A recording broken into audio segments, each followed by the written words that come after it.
G'day guys, welcome back. My name is Wildkard. Fiji versus Scotland, the final round of July portion of the Nations Championship. This was played in Scotland once again for Fiji's supposedly home game. And I see a lot of promise in this Fijian team. Most importantly, is the improvement over the 3 weeks. Last week obviously against England wasn't very good. The fact that they can pull themselves back and really just hone in on some of the key areas that was lacking.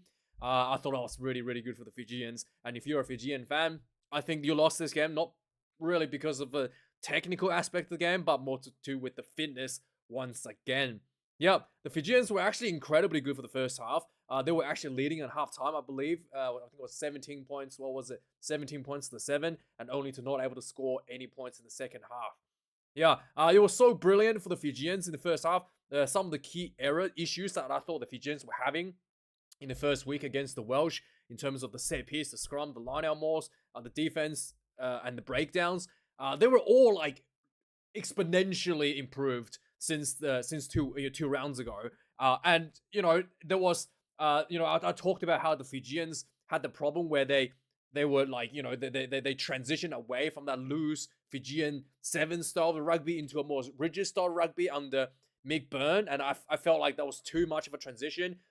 This game, I thought they kind of found a bit of a sweet spot, especially in the first half, where there was plenty of Fijian style of rugby, but also it was controlled, and the set piece and everything that you would expect from a solid international team with a good foundation also possessed in that first half. So I was really, really impressed how good the Fijians were. There were times when they were playing with ambition, throwing the ball wide, crossfield kicks after getting penalty advantage, and just good hands, post-contact offloads, as we know how good the Fijians are. And then also, I think there might be a scrum penalty for the Fijians as well in the first half. The maul was good. The maul defense was outstanding. The Scotland could not crack the Fijians. And most importantly, the Fijians was in control, and there was no panic, and everything just looked like a proper international team. The fact that they can come back from such a big loss last week, and knowing that there were issues behind the scenes with some of the players felt they were getting underplayed after the first round, to be able to put on this performance, especially in the first half, I thought that was pretty decent, right? Second half, once again, I think this is just the plaguing issue we've seen in Fijian national team for many years now, and issues we've seen in in Fijian Dura as well, is the fitness and the ability to finish the game in the second half. And obviously, the Scottish team knew this, and they've loaded the bench up. They got Tuipulotu, they got just like a number of their main key players coming off the bench. Yeah, like Tuipulotu, Jamie Dobby, Scott Cummins, Xander Fagerson, Skuman. They're just absolute powerhouses for the Scotland team, and often these guys will be starting for the Scotland teams as well. And just to come off the bench and really put that squeeze on, and knowing that Fijians probably didn't have the fitness, and that just completely paid off for them. And you can see things really got out of hands in the last maybe 10 minutes, I would say, with Scotland starting to put some big carries on, and then the Fijians wasn't fronting up in those defense. It is has been I watched like some video about in the issue with the Fijian fitness. Some people think is dieting, some people think is a lack of conditioning. I think it's a combination of both. There's diet problems, there's conditioning problems. If you look at Scotland and a lot of the international test teams, they have like special dietitians, and they have chefs and stuff that cooks for them and make sure that they get the exact amount of protein to carbohydrate balance, and they monitor the players throughout the season and in the off season as well to keep them in check. And I just don't think that's available. Tell me if I'm wrong. I don't think that's available for the Fijian players, and it is the money ball at this point in terms of getting those little things right. And I think it is not impossible for the players to manage themselves, but it is difficult. It is difficult because it is really difficult to especially you're a player to not only focus on your gameplay, but focus on like dieting and all that sort of stuff, the administration stuff off the field. It is a difficult situation for the Fijians, but it is something that needs to be done. It needs to be done at some point if you wanted to really maximize the talents you've got on the field today. So yeah, let me know your thoughts on that.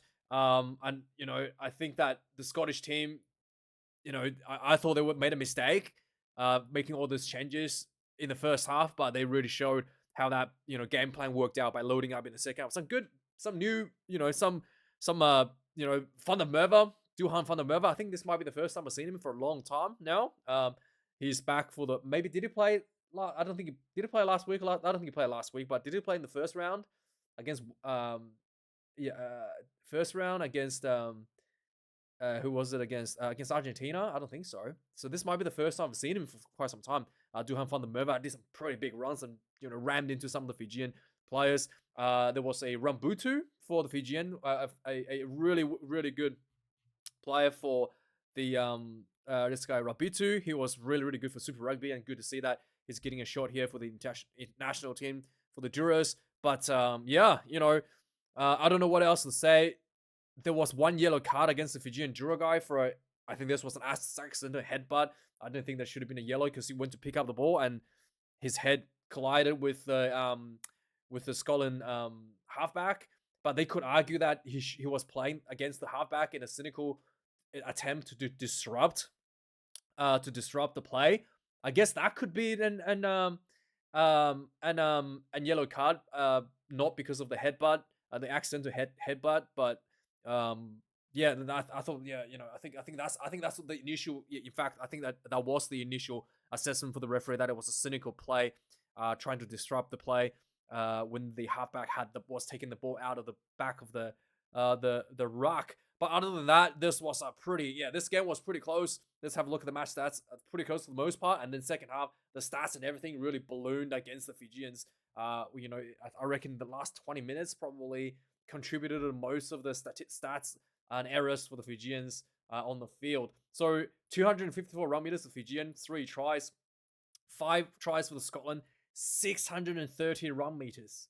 Yeah, in the second half, especially when Tuipulotu was on the field, the Scotland team was happy to run the ball out of their own 22, and they yielded some pretty good results there as well. 192 carries for the Scotland. That sounds like that's so much ball for the Scotland team. 89 for the Fijians, and most of that came from the second half. 35 defenders beaten for Scotland, 10 for Fiji, 18 turnovers conceded for Scotland, so the breakdown and everything was quite good for Fijians. Only 11 turnovers for themselves. 247 tackles needed to be made for the Fijians, 35 missed tackles, and that's why everybody was so tired. 102 tackles made for the Scotland team, only 10 missed tackles there. Kicks in play, 18 kicks in play for the Fijians, 10 for the Scotland team, 2 missed conversions out of 3, 1 missed conversions for Scotland, 530 kick meters on hand for the Fijians, only 174 kick meters for Scotland.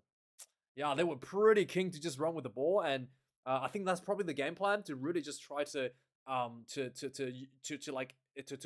build as much fatigue as they can into the Fijian side. They did do some box kicks up and unders, but it's largely they will try to run the ball for the most part for Scotland's side. Lineouts 8, 0 lineout lost for the Fijians. That is outstanding. 17 lineouts for Scotland, 2 lineouts lost against the throw. 7 scrum for the Fijians, 2 lost. Interestingly, the scrums that were completely disintegrated were in the second half, late in the second half, when the fatigues kicked in and Schoeman was on the field, and that's when the Fijian scrum really fell apart. But for the most part, it was pretty decent. Penalties conceded as well. Most of these came about in the second half. 12 penalties conceded for the Fijian Dura. 1 yellow card against Fiji for the accidental, not accident. I think that was the technical, the call from the referee was actually cynical play. Only 4 penalties conceded against Scotland. Some of these stats are just so crazy. I felt like there might be some mistakes here. Like seriously, like Scotland only conceded 4 penalties, and and like wow, this kicking stats as well. The Scotland really only kicked 10 times for 174 kick meters. That is crazy low amount of kick meters for a team like that's known for its kicking. Obviously, they didn't have, the king of kicking, what's his name, Finn Russell there, but still, I felt like this was just crazy amount. And some of these stats looks just a little bit off. I'm not sure if they're 100% correct, but anyway, we'll go with it. Let's do a quick match recap of the game. So 30 minutes in the game, Scotland actually gets the first try on the board. That was a nice break from the Scottish team into the Fijian 22. Lots of pick and goes, and eventually Johnny Gray crashed over 7 points to nil. 15 minutes into the game, the Fijian had a penalty that went for the more, and they ended up with a more try. So really, really, really good and impressive. 5 points to 7. 18 minutes in the game, the Fijians were running out of their own 22. Van der Merwe got beaten by Raul Tamanda. The ball gets to Suitova, who kicked the ball behind, a little grabber kick behind, and the ball was recovered by Raul Tamanda, who went in for the try. 10 points to 7. After this, there was a yellow card against the Fijians. Despite the yellow card, Fijians still play better rugby. Yeah, 33 minutes just before halftime.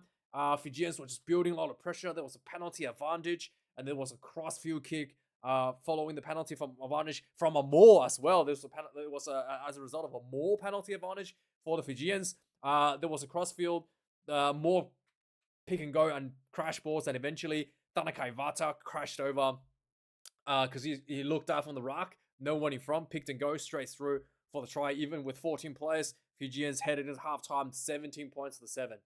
So that's really well done. Came out of the second half, the Scotland with a bit more urgency. 53 minutes in the game, they had a penalty that went for the line out. Lots of crash balls. Just eventually the big man, Schoeman, pumped over for the try. 17 points to 14. 59 minutes into the game, another try for Scotland. There was a scrum inside the Fijian 22. Just crash balls everywhere. There was just huge, massive carries. Jamie Dobby eventually crashed over. Barely had the ball scraping the line. 17 points to 21. 73 minutes into the game. More Scotland play. Tuipulotu was on the field as the second playmaker, and the speed just kind of kicking into another gear. This was a who was it? This was a there was some pretty big carries by Bayliss. I think it was probably the man of the match for me. Massive carries from Bayliss, and eventually Cummins crashed over for this one. 17 points to 28, and finally 75 minutes in the game, there was a high ball for up and under for Johan van der Merwe, who caught it clean, ran down the sideline, linked up with, I think it was Bayliss, or maybe it was Cummins on the inside, and Cummins passed to Dobby, who ran in for the try. 17 points to 33. Scotland put this one away in pretty convincing fashion in the end of the match. But yeah, let me know your thoughts. If you're a Fijian fan, are you happy or are you disappointed? Thanks for watching. Have a good one. See you guys for the news next week. Cheers.